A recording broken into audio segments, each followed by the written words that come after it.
In today's video, I'm going to show you how to transfer Bitcoin from Cash App.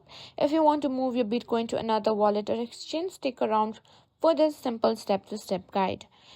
Open Cash App on your mobile device. Make sure you're logged into your account. On the home screen, tap on Pay. Here you can find the option to pay to someone. You can choose their name, cash tag, phone, or email. Simply tap on the person's name who you want to send the Bitcoin to.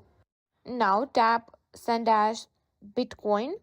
After that, click on Next and review and confirm your transfer.